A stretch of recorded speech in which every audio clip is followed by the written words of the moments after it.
Je suis Virginia Laplante, participante du Grand Concours international de lecture organisé par Salon de transformation identifié par le code LG 87. L'homme est le reflet de ses pensées. Un livre écrit par James Allen, publié en 1902, explique la relation entre nos pensées et nos actions qu'on y va démontrer dans chaque chapitre, car l'auteur a souligné que notre état mental est déterminé dans la façon dont nous percevons le monde en agissant en conséquence. Pour continuer, il fait appel aux pensées et au caractère qu'un homme est le reflet de ce qu'il pense. Son caractère étant la somme de toutes ses pensées, il souligne qu'elles sont à la base de nos actions, de notre personnalité, et si nous voulons changer nos vies, nous devrions les changer d'abord. L'auteur explique l'effet de la pensée sur les circonstances. Ainsi, il compare l'esprit d'un homme à un jardin que l'on peut cultiver intelligemment ou tout simplement l'abjurer.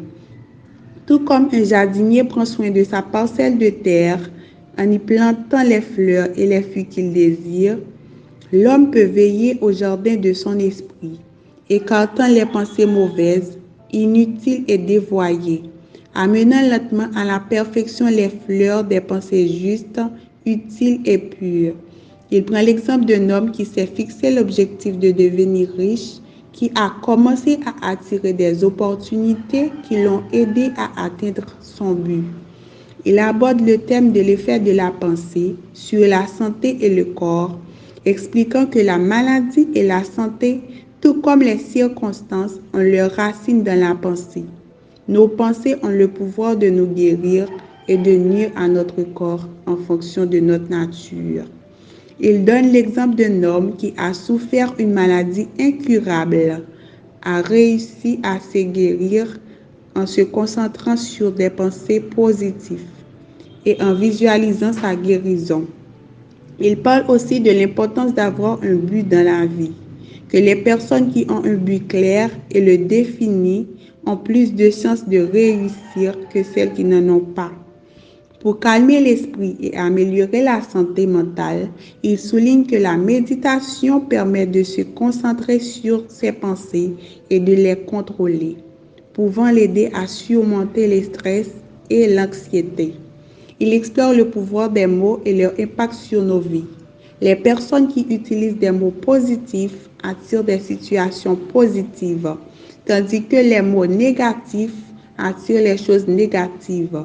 Et dans le monde des affaires, il souligne que ce sont les personnes qui ont des pensées claires et qui savent ce qu'elles veulent, sont capables de surmonter les obstacles et réussir dans un marché concurrentiel. Selon Alain, la pensée est un facteur essentiel de progrès pour un être humain et que les grandes réalisations de l'humanité sont les fruits de la pensée créative et innovante. Il affirme aussi que nous pouvons atteindre la paix intérieure en contrôlant nos pensées et que cela est essentiel pour notre bien mental et physique. En conclusion, l'auteur nous invite à progresser en cultivant des pensées positives qui nous aidera à nous sentir mieux et à construire notre personnalité. L'esprit est la source de toutes choses, là où nous pouvons devenir nous-mêmes.